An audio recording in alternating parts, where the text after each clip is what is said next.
Hola, ¿qué tal? Hola, ¿qué tal? Hola. Otro Diván Live aquí con el capitán de esa sección, don Antonio Laosa. Muy contento. Sí, El quinto hablar, directo ya.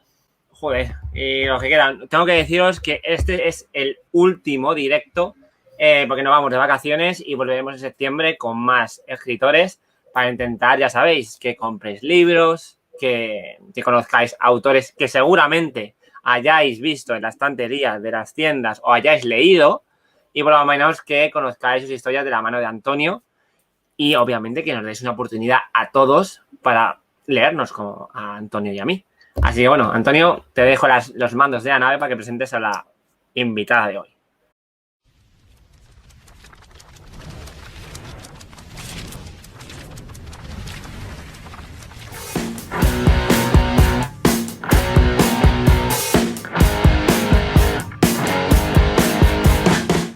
Pues Jesús, estoy súper contento, no te lo puedes ni imaginar, de poder tener a esta escritora que ya lo comenté, tuve la suerte de conocerla, su obra, gracias a una portada que me llamó poderosamente la atención y ya en cuanto leí el libro me enganché porque me encanta cómo escribe.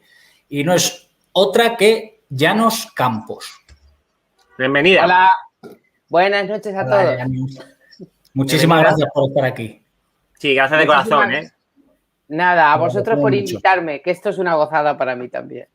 Genial.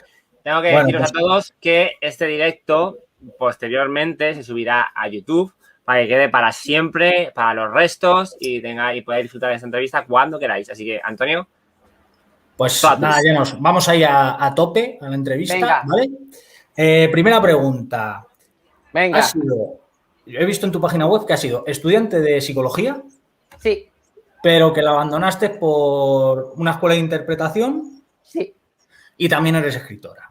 También. Entonces, te pregunto, en este apartado que nos interesa más en el diván del hater, ¿por qué escritora? ¿Qué te motivó a escribir? Tanto obras de teatro como novelas, que también he visto por ahí.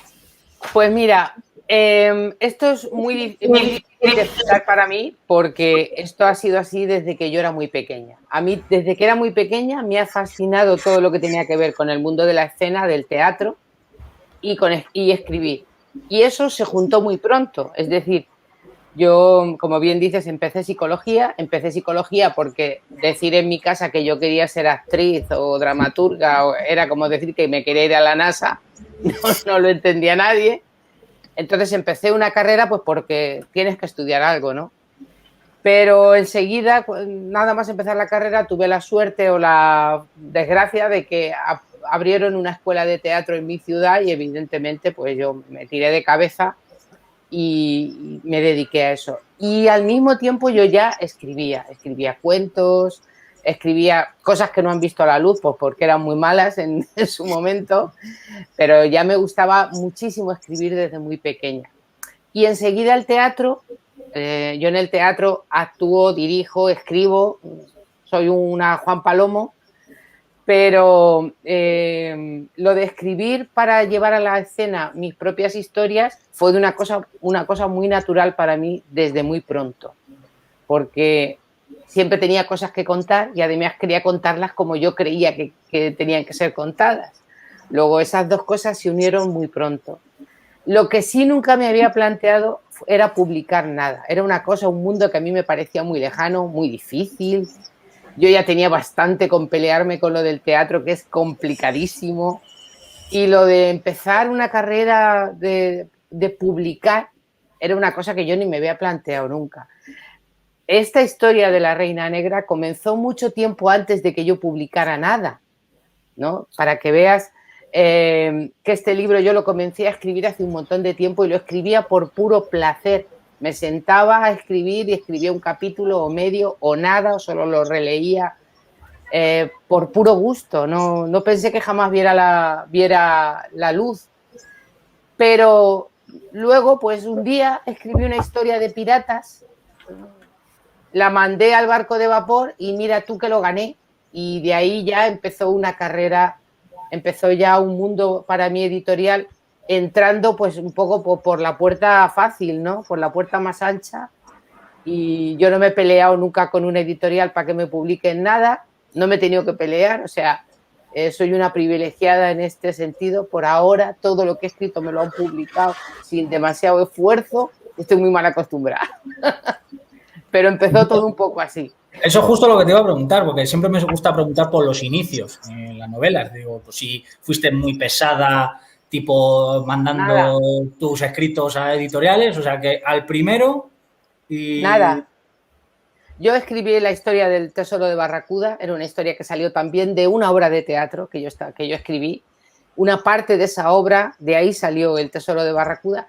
Yo lo terminé, era la primera vez que intentaba hacer una novela, nunca había escrito una novela, ni lo había intentado siquiera. Y cuando la terminé dije, ¿y ahora qué narices hago yo con esto? Si yo no conozco a nadie en el mundo editorial, no sé ni siquiera dónde mandar nada ni cómo se hace esto. Y dije, pues... Mira, la única forma que tengo de que alguien se lo lea es presentarlo a un premio, porque el jurado por huevo se lo tiene que leer. ¿No? Muy bien. Pues es una buena idea, ¿no? Oye, claro. Está bien pensado. Tomamos nota. Claro.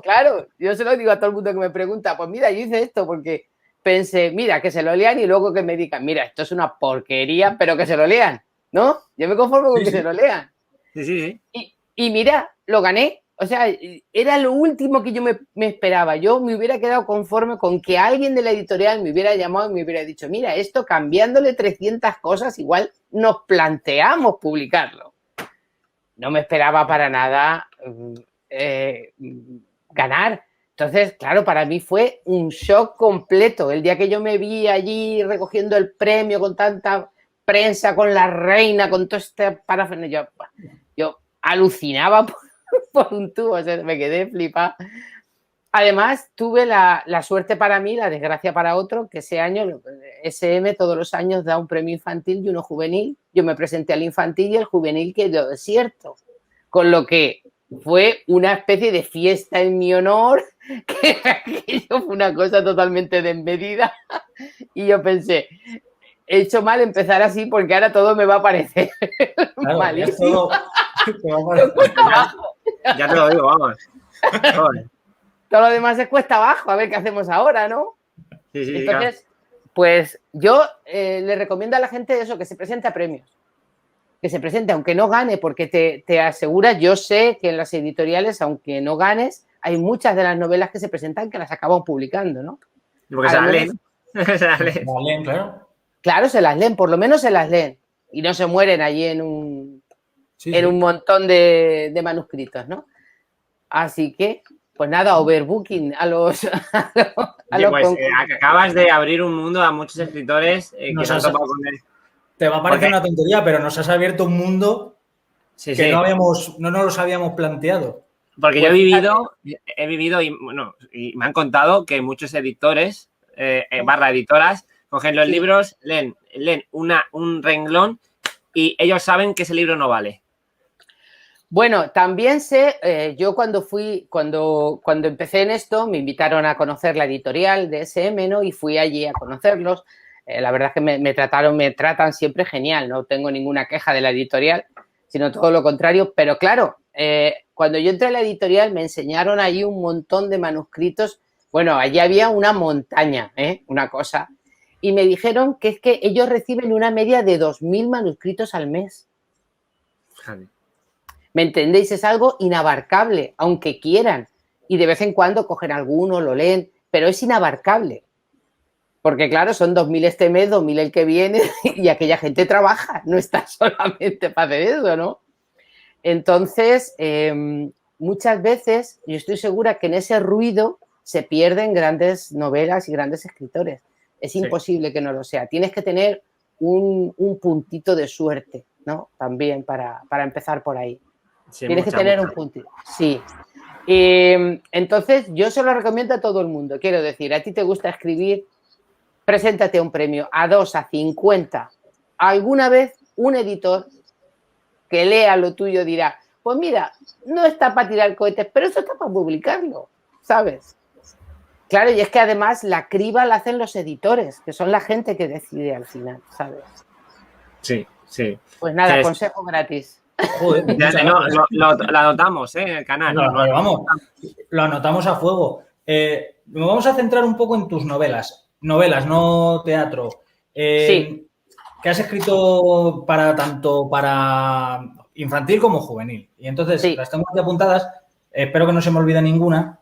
Tengo Barracuda en el fin del mundo, El tesoro de la Barracuda, Barracuda, el rey muerto de Tortuga, El viaje del gato y la tostadora y esta pedazo de trilogía que me tiene enamorado.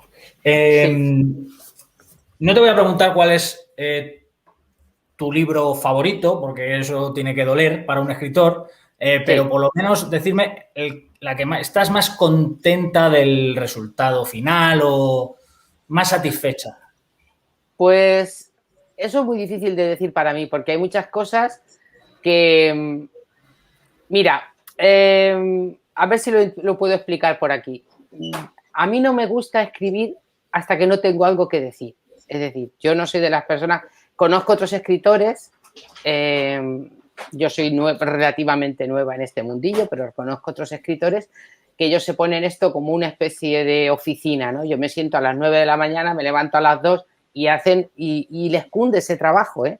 No lo estoy diciendo como una crítica, sino que tienen esa forma de trabajar y les sirve. A mí no.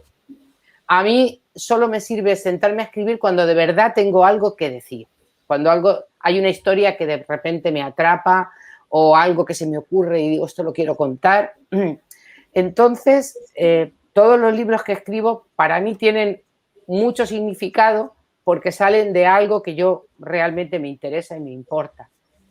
Pero digamos que esta trilogía es mi ojito derecho, porque esta trilogía, primero porque me empeñé porque la escribí cuando no pensé que nadie fuera a leerla nunca. De verdad, pensé que se moriría en uno de mis cajones y que yo de vez en cuando le echaría un ojito, pero no pensé que nadie la leyera, no pensé que se publicase nunca porque no tenía pensado ni siquiera intentarlo, ¿no? Cuando envié el primer libro a la editorial y les gustó un montón, me llevé casi una sorpresa porque pensé que era una cosa tan personal mía que no le iba a gustar a mucha gente. No sé por qué lo pensé, ¿no? Pero lo pensé. Y yo en estos libros he puesto... decías hoy hoy he visto la reseña que hiciste en YouTube, muchas gracias por otra parte, y decías que era una trilogía que hablaba mucho de los sentimientos y tal y cual. Y en eso me empeñé un montón, porque creo que realmente al margen de que esto sea literatura fantástica o lo que le queramos, la etiqueta que le queramos poner, yo no lo concebí así. Lo concebí como una historia con carne y con hueso y con sangre, mucha, en esta trilogía. Y luego, además, me interesaba mucho más que el viaje, cuando se habla de la literatura fantástica, del viaje del héroe, de todas estas cosas, tal, el viaje importante es el interior. Si en una historia la historia no te ha cambiado, es que la historia no ha servido para nada. Y realmente no existe la historia. Entonces me empeñé mucho en que fuera algo muy de verdad, utilizando no mis sentimientos reales, porque yo no he pasado por todo eso, pero sí por cosas parecidas, ¿no? Entonces sí que le eché yo ahí muchas tripas a muchas de las cosas que ocurren en esa trilogía. Por eso le tengo un cariño muy especial, claro. Yo tengo que hacer una confesión. Me gustó tanto cómo expresabas, porque es un libro donde están los sentimientos, es que me parece increíble cómo los describes, que yo era la época que empezaba a escribir mi libro y a lo mejor estaba leyéndolo y decía, pero ¿cómo lo ha hecho? Y entonces le hacía una foto a la página, porque eran ideas que me parece increíble la forma en la que has expresado los sentimientos en esta novela. Y lo digo la reseña. Conforme a descripción de sentimientos, no he visto libros mejores. Con eso te digo todo. Y leo un montón, ¿eh? Leo un montón. Y es lo que te digo, que me sirvió muchísimo tu forma de expresar los sentimientos para mi novela. Si al final hay que aprender de los de los mejores, de los maestros. Ay, bueno, gracias. Eso. Yo es que creo de verdad que yo cuando leo una historia y dice, bueno, pues Antoñita se quedó desesperada, ¿no? Punto. Capítulo siguiente. Bueno, ¿y? Eso, en eso se resume todo lo que pasa. Ha pasado un montón de cosas y en 2 frases me dices cómo se siente. No, pero si eso es lo importante. Eso es lo que de verdad te conecta con una historia. Yo siempre he querido, esto también me viene, perdonad si me veis limpiarme el ojo, pero es que me llora hoy muchísimo. No me estoy emocionando ni nada. Es una cosa que hoy me molesta un montón. Bueno, a mí las historias que de verdad me interesan son las historias que consiguen que a mí me importe lo que le pasa a los personajes. Y creo que eso es casi cualquier lector lo entiende. Hay muchos libros que te los lees, te gustan, pero en realidad no has sufrido con los personajes, no lo has vivido, lo has escuchado, te lo han narrado, pero no lo has sentido. Y creo que es una virtud muy grande de un escritor cuando consigue que te importe de verdad lo que le pasa a los personajes, que consigue que sufras, que consigue que te alegres, que consigue que te hable de algunos sentimientos y que los reconozcas en algo tuyo, que en algún momento te hayas podido sentir así, aunque la historia no sea la misma, pero al final somos todos seres humanos, vivimos el amor de una manera no tan distinta, la frustración, el dolor, no es tan diferente, no somos tan distintos, aunque nuestras vidas sean diferentes. Entonces, en eso me empeño un montón y creo que en eso me viene también de mi formación teatral, ¿no? Tú cuando preparas, eso a mí me ha ayudado muchísimo. Cuando tú te preparas un personaje, hasta el personaje más malvado al que tengas que darle cuerpo, tú te tienes que poner de su parte, ¿me entiendes? Tienes que jugar a su favor. Tú no puedes, no debes, puedes, pero no debes interpretar un personaje malísimo tomándolo tú por malísimo, porque ningún HDP se tiene a sí mismo por un HDP, ¿me entendéis? Sí. Todo el mundo tiene sus razones, aunque a ti te parezcan increíblemente equivocadas, pero las tienes. Como el rey.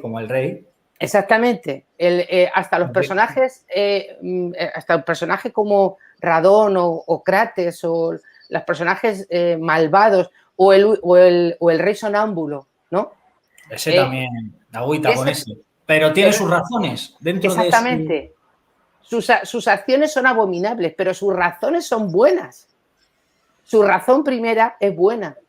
Entonces, tienes que ayudarle al personaje a que tenga carne y ningún personaje es totalmente malo ni ninguno es totalmente bueno. Ni siquiera en una historia llamada de fantasía y tal y cual.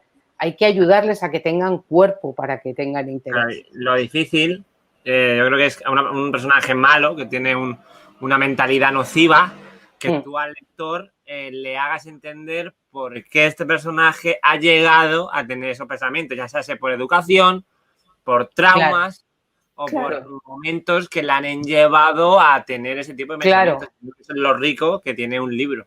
Exactamente. Si tú haces un personaje con un trazo, no tiene apenas interés. Hay que intentar bucear en por qué hace las cosas. Hay personajes que en esta trilogía hay personajes que evolucionan un montón, ¿no? Que eso es lo que a mí me gusta, crear o intentar. Por ejemplo, la madre de Tamiel, Anae, es un personaje que empieza de una manera y se convierte en otra cosa, ¿no? Esos personajes son los ricos. Y saber explicar esa evolución para que el público no diga de repente, bueno, ¿y esto de dónde ha salido, no? Tiene que haber, tienes que esforzarte en que acompañes al lector para entenderlo. Las obras cumbre del teatro, de la literatura o de la novela son las obras en las que tú te puedes identificar con el personaje aunque repruebe su actitud. Hay personajes que son malvadísimos, pero luego los escuchas hablar. Eso pasa. A mí me encanta ver documentales de estos de psicópatas y tal. Yo tengo una vena gore que no hay quien me la quite. Entonces, me encanta, ¿no? Y cuando tú lees, ves estos documentales de gente que ha hecho verdaderas abominaciones, ¿no? Tú ves esa foto de un tío que ha matado a no sé cuántos, los ha descuartizado y tal, pero luego le oyes hablar y habla de su infancia y cuando acaba de hablar dices, pues poco ha hecho. ¿Me entiendes? Hay que darle, eso no quiere decir que lo apruebes ni que esté bien, claro. No, pero tiene que tener, todo tiene un germen y cuando es interesante es cuando entiendes el germen. Efectivamente, eso es.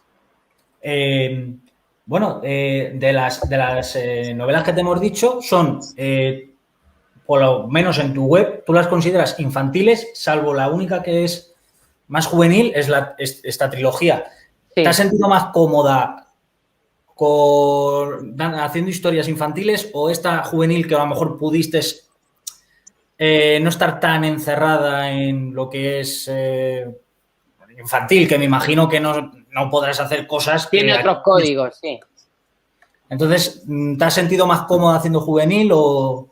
Pues igualmente. La verdad es que cuando me pongo a escribir una historia no me paro a pensar si es infantil o juvenil. De verdad que no me lo paro a pensar, ¿eh? Simplemente la escribo. Y cuando termino, pienso para qué público puede ir dedicado, ¿no? Esta trilogía yo no la pensé ni para adultos ni juvenil, simplemente quería contar esta historia. Me encontré con esta historia leyendo un día los textos apócrifos y dije, yo esto lo quiero contar, ¿sabes? Entonces, cuando la terminé, pues pensé, sí, parece una novela juvenil, pero no me paro a pensar en eso. El tono también lo da la historia.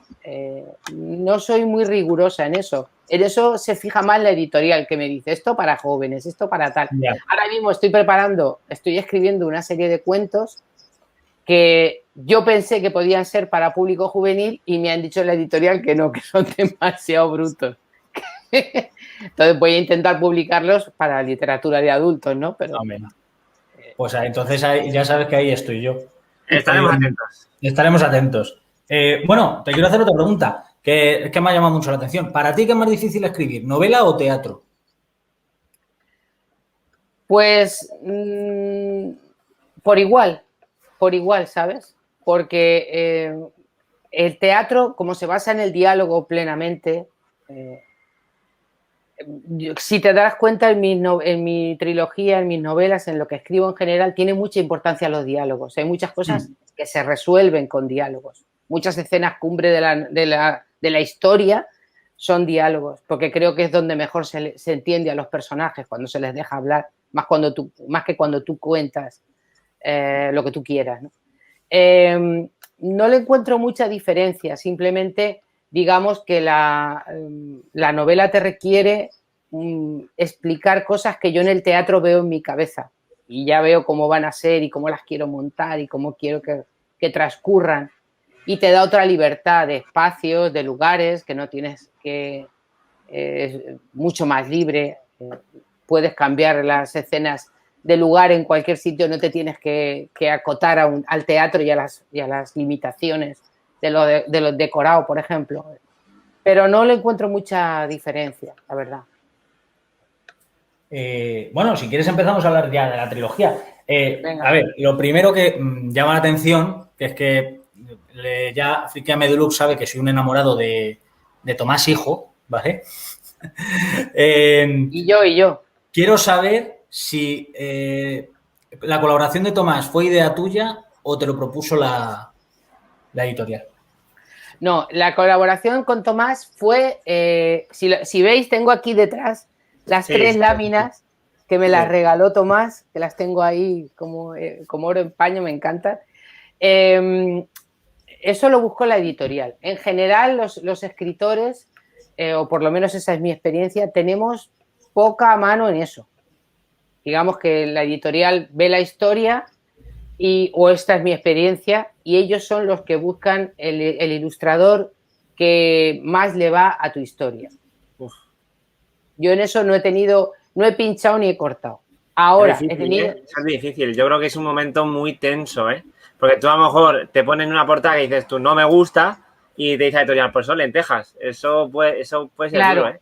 eso es duro, pero a mí no me ha pasado. Puede serlo, he tenido suerte, ¿no? La gente que ha buscado me han gustado mucho. Entonces, ahora también hay otra trilogía, que no la tengo por aquí, que es también una infantil, que se llama Mágicos Misterios en Chasburgo, que va sobre el mundo del teatro y la magia y tal, que la ha ilustrado María Simavilla, que es también una ilustradora fantástica. O sea, ha tenido muchísima suerte en eso. Pero sí que es cierto que en eso yo al menos no he tenido ni voz ni voto. Ni voz ni voto. En la elección del ilustrador. Ahora, para esta trilogía no podían haber elegido a nadie mejor, ¿eh? Creo que Tomás ha hecho un trabajo, además que supongo si lo conocéis, él trabaja como se trabajaba en la Edad Media, o sea, él talla los trabajos. Los talla además al revés, una cosa que a mí me parece. Al revés para después, entintar. con esta antigua, ¿no? Hace la impresión, que son esos que tengo ahí, ¿no? Es una pasada el trabajo que hace y la imaginación que tiene y lo bien que he trabajado con él, porque él me ha preguntado muchas cosas para hacer el árbol genealógico, para todo esto. Es decir, me parece un lujazo trabajar con Tomás, porque aparte ha hecho unos libros preciosos. Son una obra de arte en sí mismos. Para que pongo el zoom, para que se vea. Sí, es una pasada. Árbol genealógico, qué preciosidad. Una preciosidad, sí. Pues, bueno, ya que te tenemos aquí, aunque hayamos hecho la reseña, me gustaría que me nos explicases un poco de qué va la historia. Me gustaría escucharlo de voz de la autora. Como entenderás tú, es muy difícil explicarlo sin destriparlo. Claro, ¿no? Claro. Pero como estás tú delante, no me atrevo. Claro. ¿Sabes? Entonces, o sea, prefiero que lo digas tú. Vale, bueno, pues yo no las voy a destripar, porque en esto ya tengo yo soltura. No me gusta nada, pero sí que puedo contaros que esta historia nació de una forma curiosa.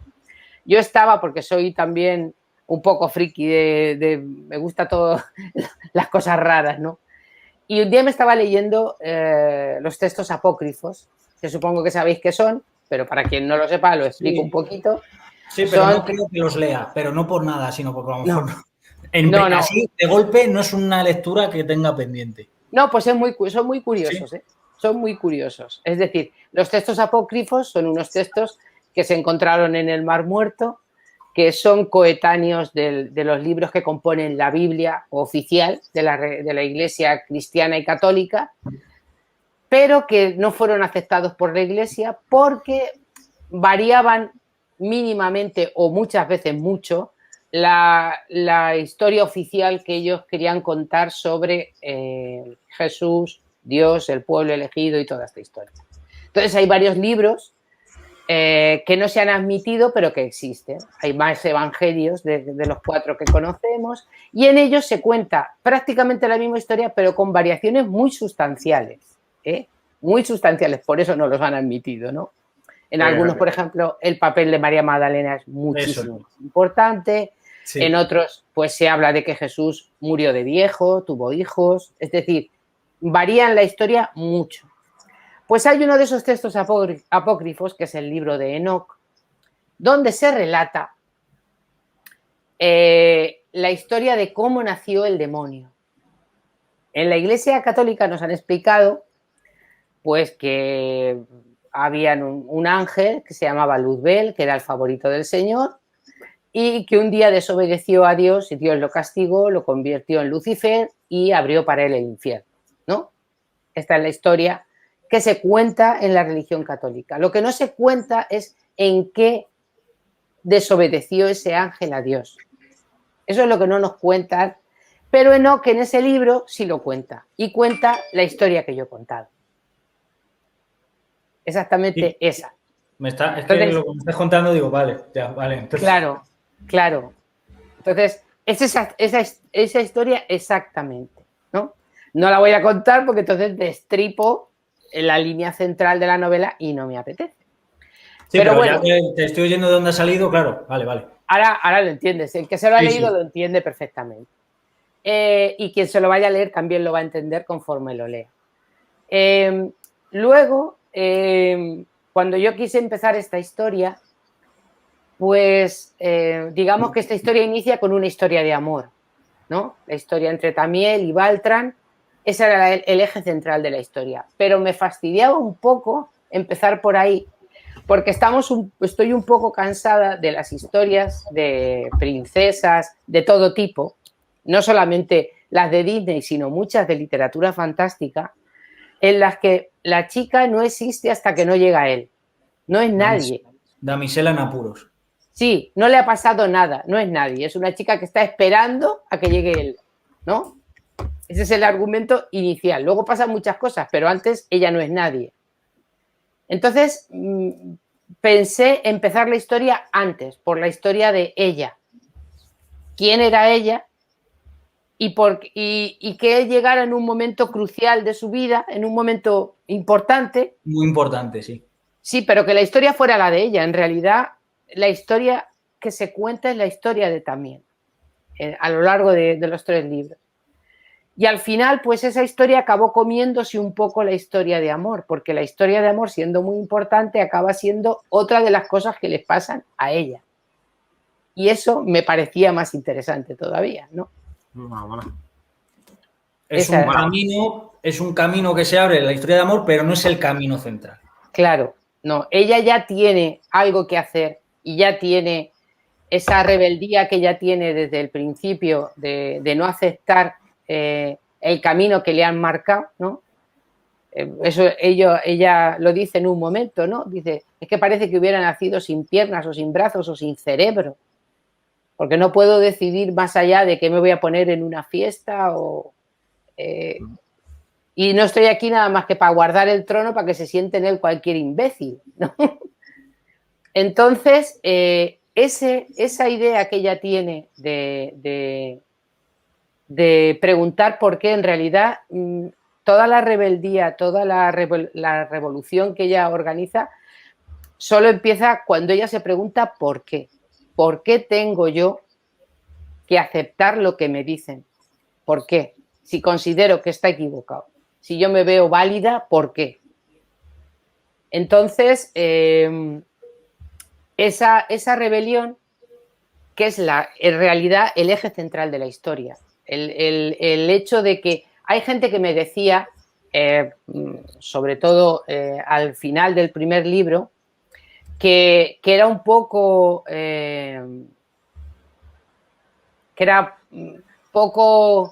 feminista, porque el libro realmente tiene yo no lo hice a conciencia, pero sí que es un libro eminentemente feminista, ha salido así, ¿no? Pero sí que me decían que chocaba un poco que ella al final, cuando lo deje todo por él, ¿no? Todo lo que ha luchado por conseguir, al final del primer libro lo deja por él. Y yo les decía que en realidad es que la lucha de Tamiel no es por el poder, no es por ser reina, no es por ocupar el trono, es por ser ella misma y por defender lo que ella cree que es la verdad.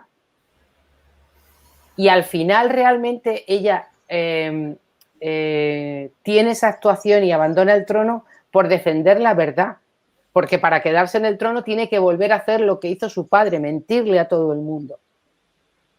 Y eso es lo que ella no quiere ser. Es otra historia. Creo que ella lo explica bastante bien a lo largo de sus actos. Claro, también algo tan noble, tan bonito, que es dejarlo todo por algo que realmente amas o quieres, ya sea una pareja o un hijo o lo que sea. Entonces, muchas veces la sociedad o la etapa que te ha tocado vivir lo extrapola y lo coge y lo hace, lo modifica o lo distorsiona a su antojo para poder levantar una bandera. Creo Claro. que si una mujer deja algo por amor, no me parece nada de otro mundo. Me parece que es la vida y todos hay que hacer sacrificios por lo que uno quiere. Es que yo también quería huir de esos héroes o heroínas, en este caso, que son imperturbables, es decir, no tienen un fallo, no se equivocan nunca, no tienen una renuncia, jamás. ¿Cómo se llama? Gary Stu, ¿no? Lo llaman. Sí, una cosa que es un tipo de héroe que es de plástico, es decir, jamás duda, jamás se equivoca. Mi personaje también, claro que se equivoca. Claro que puede que no te parezca bien alguna de las cosas que hace, pero ¿por qué no? El hecho de ser una persona que quiere seguir, tomar las riendas de su vida, no quiere decir, en primer lugar, que quiera estar sola. Por supuesto, todo el mundo queremos estar con alguien, todo el mundo queremos amor en nuestra vida, de muchas formas, amigos, pareja, hijos, ¿por qué no? Es decir, el hecho de ser una mujer que reivindica su lugar en la historia no quiere decir que ese lugar tenga que ser solitario. Estamos creando unos personajes irreales, porque evidentemente todos hemos sufrido por desamor alguna vez en la vida. A todos nos han roto el corazón. Y la primera vez que te rompen el corazón, lo digo ahora por si a alguien todavía no se lo han roto, es terrible. Sí. Es verdad. Se te hunde la vida. De repente no te importa nada un pito, no te importa nada. ¿Por qué un personaje heroico o valeroso no puede pasar por eso? Y luego reponerse y hacer lo que sea. Pero es que eso no es real. Cuando tú estás enamorado de alguien y esa persona se va o muere o te deja, eso a ti te hunde el mundo. ¿Cuántas cosas te preocupan después? Pues muy pocas, hasta que te recuperas. Eso es cierto. Realmente lo importante es la vida. Claro. Es que es lo importante. O sea, lo demás, los problemas mundanos del día a día carecen de sentido cuando pasa algo realmente que te interesa. Y ahí puedes ver la vida, que es lo complicado. Claro. Aparte de que el personaje de Tamiel, cuando se enamora de este hombre, es que si el lector se pone en su lugar, es muy fácil entenderla. Yo creo que es muy fácil entenderla. Ella ha vivido rodeada de pretendientes que solo la quieren por el trono, que la ven fea, que la ven vieja, que no le dan ningún valor. Solamente es un medio con el que tendrán que acostarse para tener un heredero, pero para ocupar el trono. Nadie la ha querido de verdad, nadie la ha visto, ella lo dice.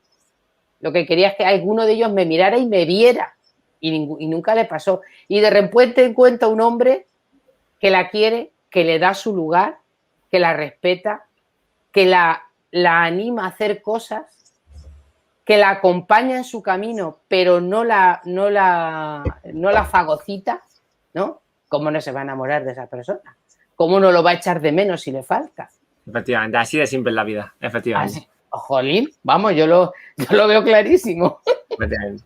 Bueno, hablando de la prota, he apuntado una frase que además la pones en tu web, que me parece increíble. La voy a leer porque no me la sé de memoria. Esas son mis más fervientes enemigas, las cosas que son así, solo por ser mujer. ¿He de dejar que un idiota me amordace y me gobierne? ¿Tengo que arrancarme los ojos para que los ciegos estén tranquilos? ¿Por qué habría de hacerlo? Sí, lo sé, por las cosas. Pues óyeme, el Artes, maldita las cosas. Si es que han de ser así. Mírame, apretó los puños contra el pecho. Aquí dentro está todo lo que tengo. No es mucho, lo sé. Soy mi reino y mi único servidor. Pero yo no he de traicionarme. Me parece espectacular. Una protagonista así, que me ha encantado, ¿te costó mucho desarrollarla? ¿O fue surgiendo así a la que ibas a escribir? Pues no, me costó y no. Es que yo distingo cuando me cuestan las cosas porque no me salen y cuando me cuestan las cosas porque les quiero meter muchas cosas. Entonces, fue lo segundo.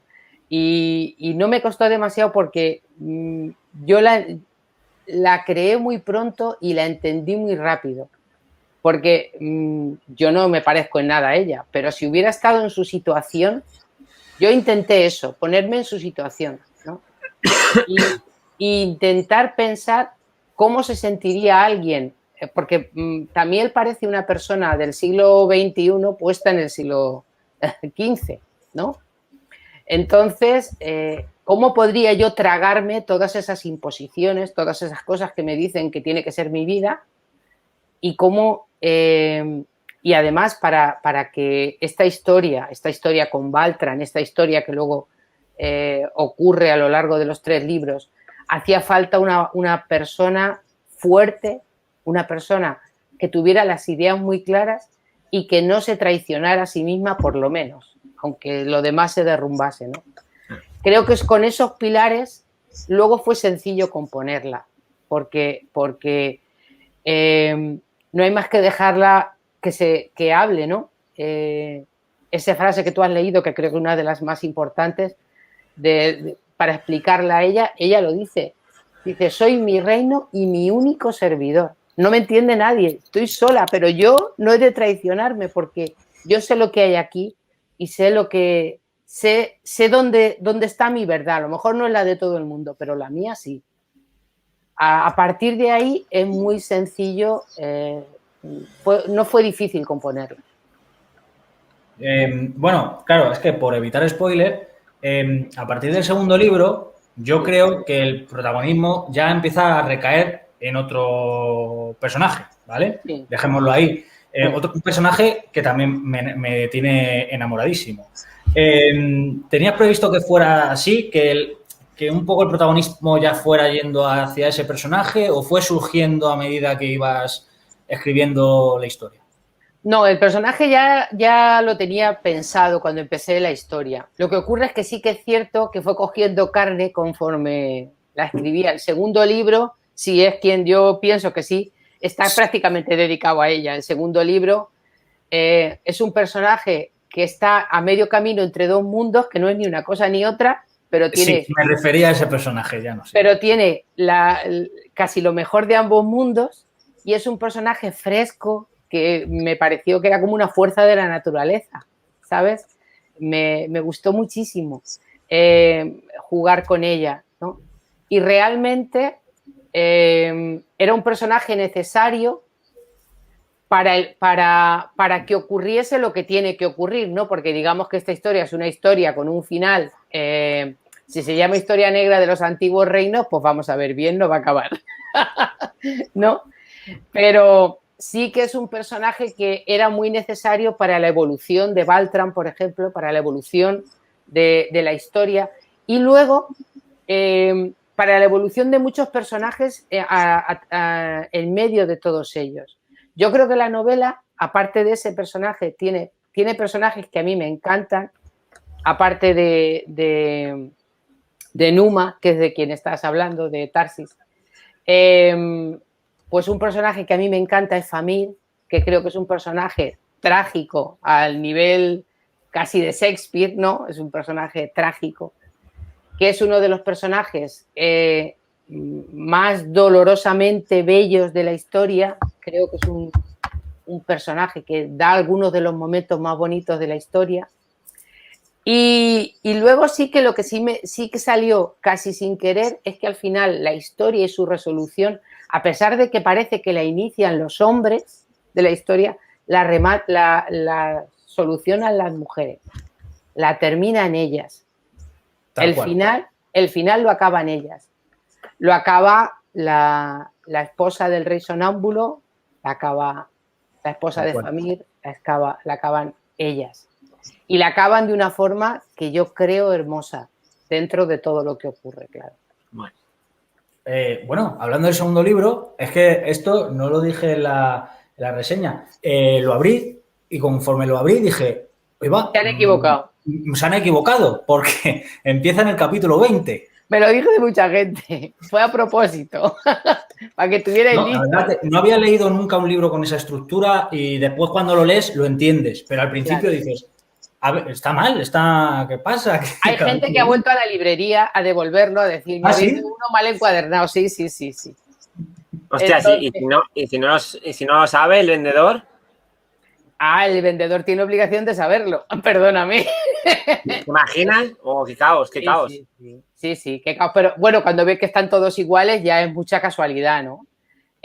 Sí, empieza así y empieza por una razón evidente, que el que lo ha leído lo sabe, y me pareció además lo más interesante. Sí. Porque la historia empieza en el capítulo 20, pero es que si la empezáramos en el capítulo 1 tendría la mitad de interés, la novela. Sí, estoy de acuerdo con ellos. Al final tiene su significado, pero es cierto que al principio la falta de costumbre... Claro. Pero que entonces me hizo dudar mucho al principio. Sí. ¿Nos puedes decir, o a lo mejor ha sido inspiración, bueno, que no lo has dicho, qué libros autores te sirvieron de inspiración? Ya no lo has dicho, sí, los textos. Sí, ¿Pero algún autor?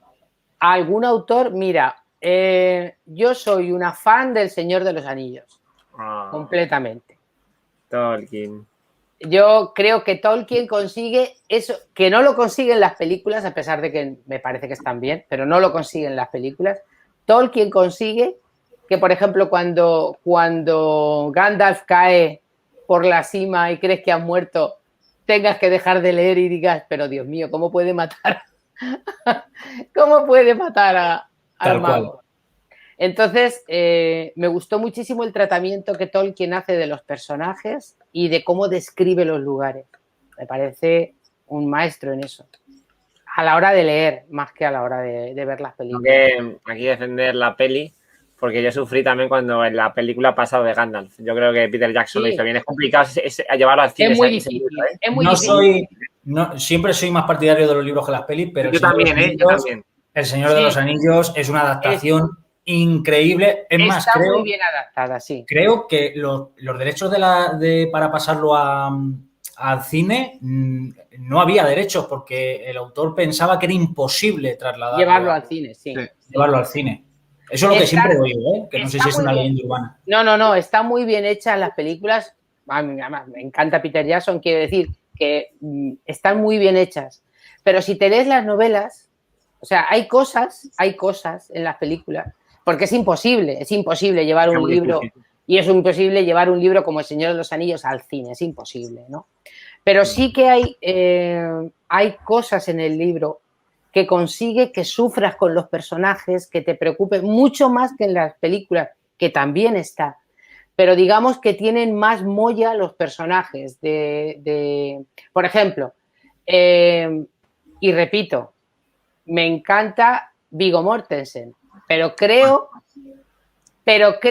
que el Trancos de Tolkien está mucho mejor hilvanado.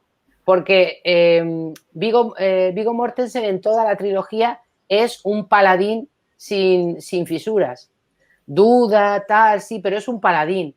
Y el personaje de Tolkien en unos momentos, porque así lo describe él, parece un anciano por el cansancio, se derrota, se recupera. Todo eso las películas no lo han enseñado del todo. ¿Me entiendes? Ese brillo de los personajes, la historia está genial contada y visualmente es espectacular. Pero el brillo que tienen los personajes en el libro, el brillo, la relación entre el elfo y el enano, en las películas está muy bien, pero es que en el libro es genial. No se puede contar mejor.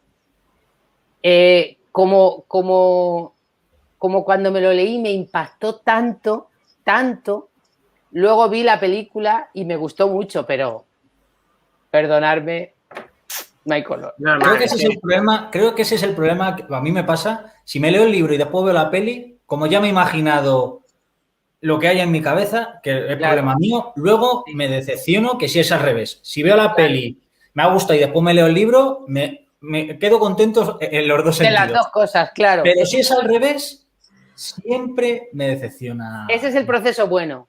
Verte primero la peli y luego leerte el libro. Para añadirle más cosas a la historia. Eso es, ¿no? Aderezarlo, sí. Historia. Claro. Sobre tu libro, el final, que me ha parecido precioso, es un final redondo, precioso. Claro, me hace pensar, tú has ido hay algunos autores que hacen una escaleta, un guión antes de toda la historia, o has ido a la hora que tú ibas escribiendo, se ha ido desarrollando la historia, o al final lo tenías claro, o te la ha ido pidiendo la historia. No sé, me gustaría que me lo explicaras. Pues mira, yo soy una escritora. Hay una expresión que dice un amigo mío que es escritor, de Roberto Aliaga, que escribe literatura infantil, que me gusta mucho. Yo escribo de oreja, ¿no? Yo escribo de oreja. No he estudiado literatura, me gusta mucho leer, me he preparado, pero escribo de oreja. Entonces, no me gusta utilizar, soy un poco caótica escribiendo, no me gusta utilizar muchos esquemas, a no ser que las cosas tengan que ver con el tiempo, que también es una cosa que me gusta mucho, jugar con el tiempo, ¿no? Entonces, el final de esta historia sí que me requirió una escaleta precisa para no meter la gamba en quién sale cuándo y cómo pasan las cosas. Pero yo me organizo mucho mejor en mi cabeza, sin escribir, sin hacerme muchas anotaciones ni nada de eso. Yo lo dejo todo bullir en mi cabeza como si fuera una olla y de repente se organiza todo. Es una cosa que a mí me pasa muchísimo. Yo me dedico a pasear, a darle vueltas a la historia y esto lo coloco aquí y esto aquí y esto aquí. De repente veo como todo se organiza y ¡fum!, se ha colocado. Y entonces me siento y lo escribo. Quiero decir que esa a mí me funciona muy bien. Sí es cierto que en el final, porque juega un poco con el tiempo, hay muchas cosas que ocurren simultáneamente, tal.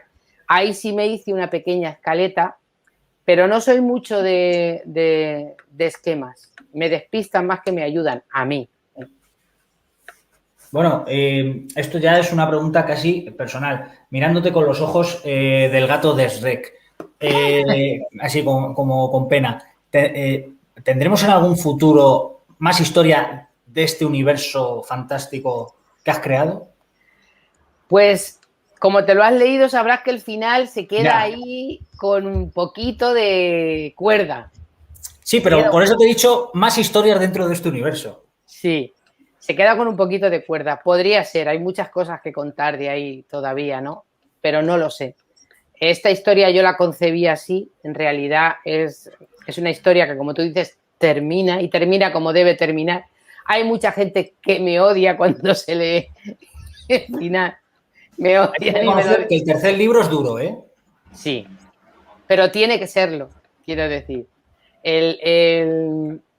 Vamos a ver, es que Disney ha hecho mucho daño. Sí, estoy totalmente de acuerdo. Yo el tercer libro me afectó mucho, digo, pero es que, claro, de verdad, estoy acostumbrado a ver Disney. Claro, es que nos hemos acostumbrado a que todo tiene que acabar bien. Esto no acaba mal, pero acaba como tiene que acabar.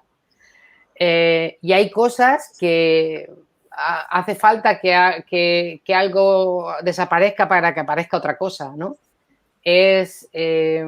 Yo tenía claro que el final tenía que ser ese, por mucho que me doliera, que te juro que a mí me dolió un montón, ¿eh? Yo he de decir que yo he llorado escribiendo algunos capítulos de esta historia, ¿eh? Normal. Yo como una tonta aquí sola, ¿eh? En mi despacho.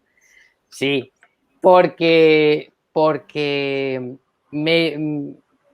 he utilizado muchas cosas de mis tripas, o sea, he puesto muchos sentimientos que son de verdad, no me avergüenza decirlo ni muchísimo menos, lo he hecho a cosa hecha, ¿no? Cosas que me han ocurrido a mí. Yo he intentado poner en boca de algunos de los personajes cosas que me han pasado y que les he dado ahí una serie de indicaciones para que ellos las contaran, ¿no? Entonces sí que... Pero creo que el final tenía que ser ese y que puede haber más de este universo, claro que sí, seguro. Pero esta historia tenía que terminar como termina. Me ha gustado una frase que has dicho, tenía que terminar como tenía que terminar. Claro. Sí. De todas formas, la gente que ha leído tu obra, creo que esta entrevista le va a servir para atar cabos, yo creo. Yo creo que todo lector le gustaría poder hablar, no hablar, a lo mejor poder escuchar al escritor que ha escrito esa obra, porque siempre un libro que tiene dudas y preguntas que claro. Por eso mismo creo que esa entrevista le va a nutrir mucho a la gente que ha leído esa trilogía, estoy seguro. Y a los escritores también nos mola mucho hablar con los lectores para ver de lo que tú escribes que llega. Porque claro, vosotros que también sois escritores, lo sabéis, escribir es un oficio solitario. Tú escribes en tu casa, escribes y cuentas algo que crees que estás contando, pero a lo mejor lo que tú estás contando no es lo que le llega al público. Hay veces que incluso le llegan más cosas que tú no sabías que estabas contando, ¿no? A mí con motivo de esta novela y de otras me han dicho cosas que yo me he quedado a cuadros y he dicho, jolín, llevan razón y yo en esto específicamente no había pensado, ¿no? Eso es lo bonito también de hablar con los lectores. Sí, además que es un feedback que es necesario, porque tú aunque escribas y te guste lo que haces, claro. Al final como es parte de tu alma, yo creo que es bonito que una persona te diga, pues no me gustó, pero yo creo que tampoco dejarse llevar. Porque cada persona, como cuando ves una peli, dice, no me gusta ese final, yo lo hubiese hecho de otra manera. Claro, todo el mundo piensa que tiene la potestad de cambiar o yo lo haría así. Y no es así. Claro. Es mi libro, es mi película, ¿sabes? Sí. Pero bueno, también está bien que la gente opine y que... Por supuesto. Y que hay veces que te dicen cosas que te sirven, ¿no? A mí me sirve mucho cuando alguien me dice, a lo mejor hay un párrafo que yo he escrito así como de pasada y de repente alguien te lo recuerda y te dice, yo es que aquí vi esto y tú dices, pues sí, realmente estaba y yo no lo he sabido rematar y lo he dejado solo apuntado y lo podía haber hecho mejor, ¿sabes? Exacto. Ahí te doy la razón. Pues se aprende mucho. Si queréis, ya hemos terminado con tu faceta de escritora. Hablamos con la gente, le decimos a la gente que compre estos libros porque... Vamos, es que son obligatorios. O sea, yo estoy muy enamorado de esta trilogía. Y ahora vamos a pasar a tu faceta de lectora. Entonces son unas preguntas muy rapiditas, así al pie, para que si nos puedes hacer el favor de respondernos. Y se llama, ¿me pones, Jesús, para hacer mi tontería? Venga. Sí, dame un segundo que te hago el primer plano para ti. Todo tuyo. El librómetro. Venga. Ya está, el librómetro. A ver, hacemos estas preguntas a los escritores porque yo entiendo que un escritor primero es lector.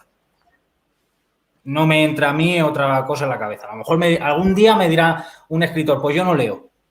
Vale, pero de momento no hemos tenido esa disyuntiva. Entonces, primera pregunta como lector. ¿Cuál ha sido el libro que más te ha marcado? Pues eso es muy difícil. Pero sí que sé, mira, te puedo hablar del primer libro. Mira, yo empecé a leer muy tarde.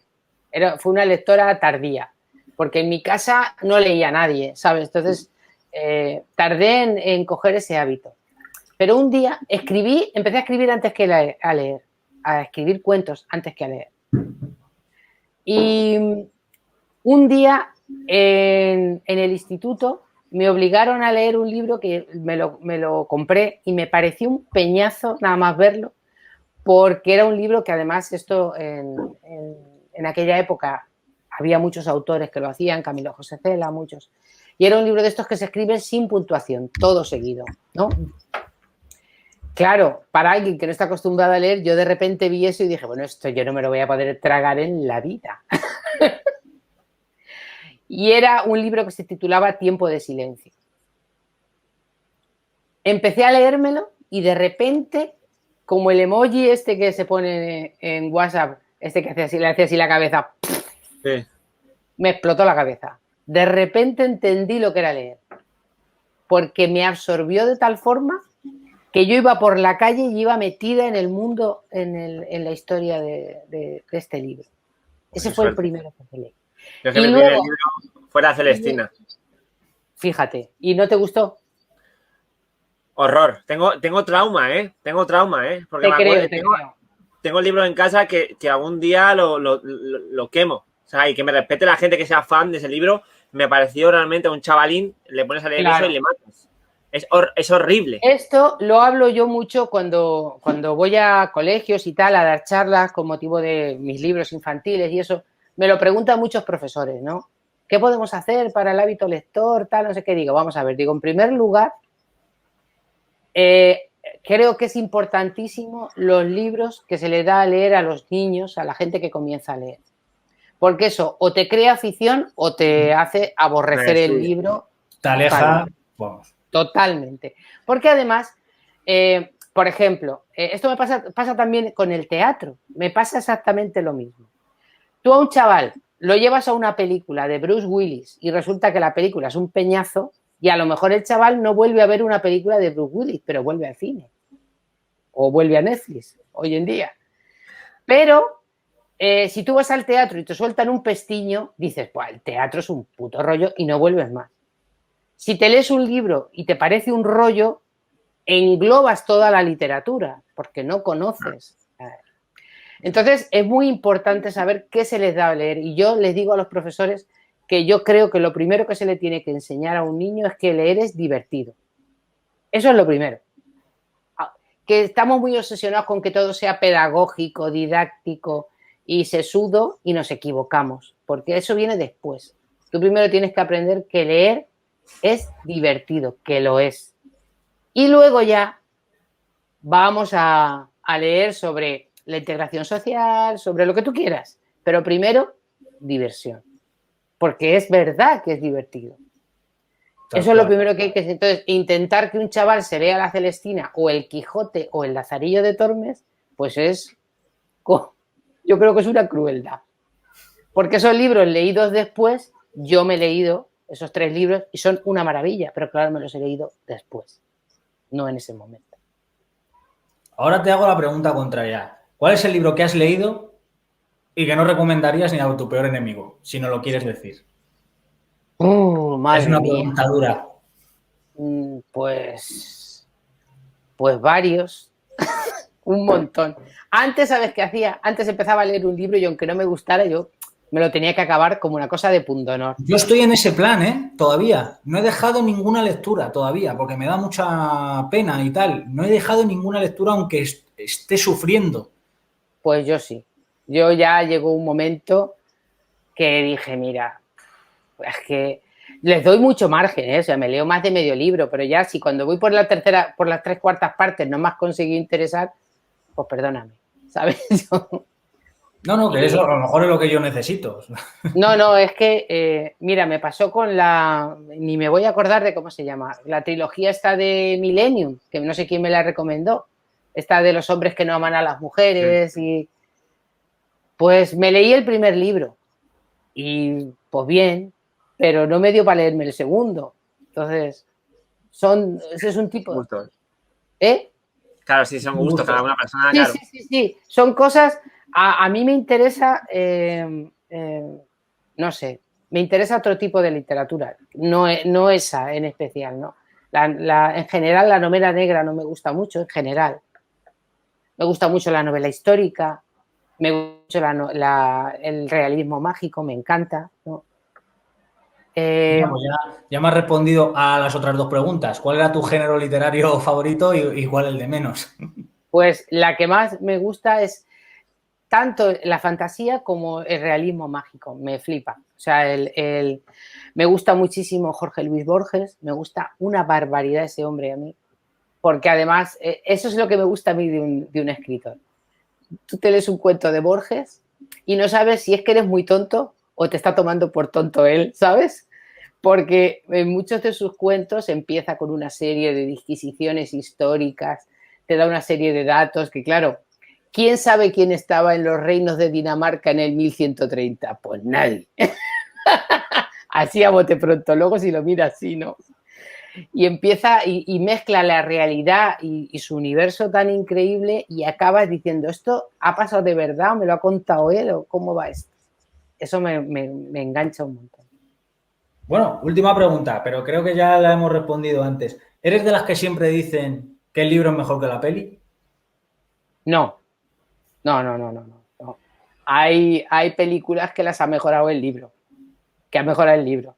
Y hay otras que no. Hay otras que... A mí me fastidia mucho cuando hay libros, hablando de literatura infantil, ¿no? El chasco que yo me llevé hace muchos años, porque yo soy muy mayor, cuando vi La historia interminable.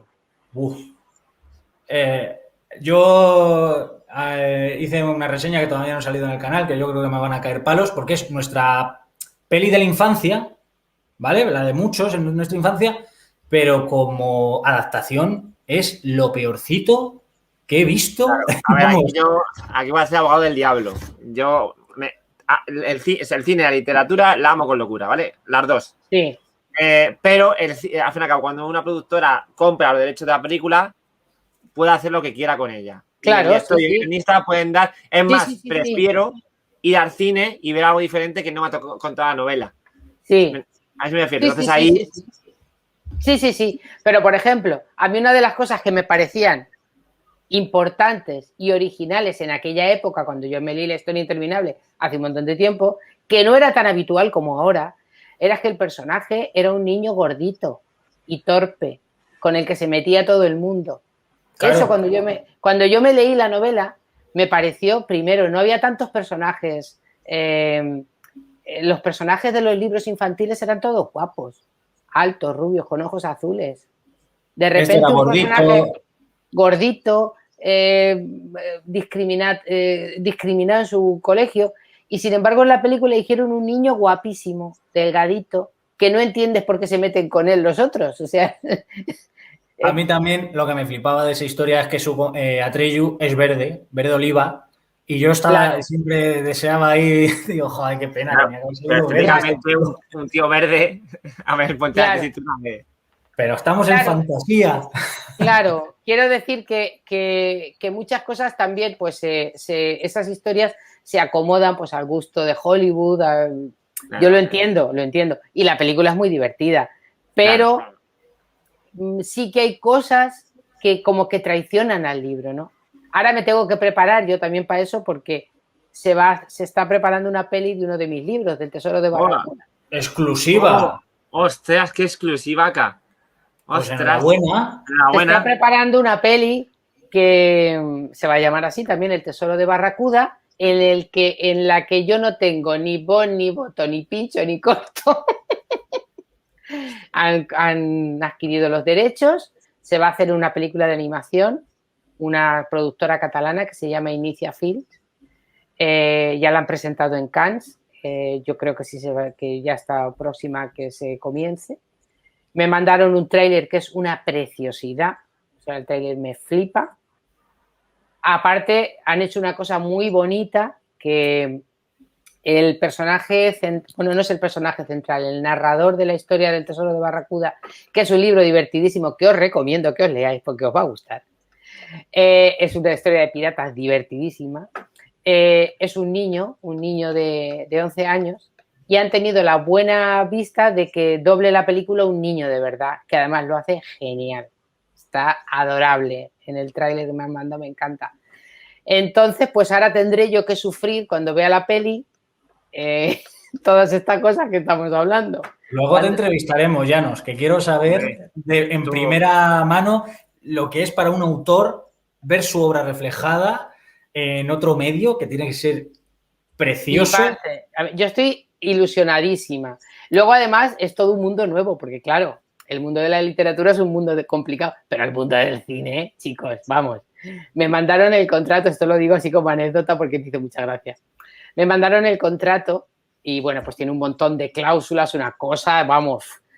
Menos mal que en SM, que los derechos en realidad son de ellos, aunque los compartimos, pero son de SM,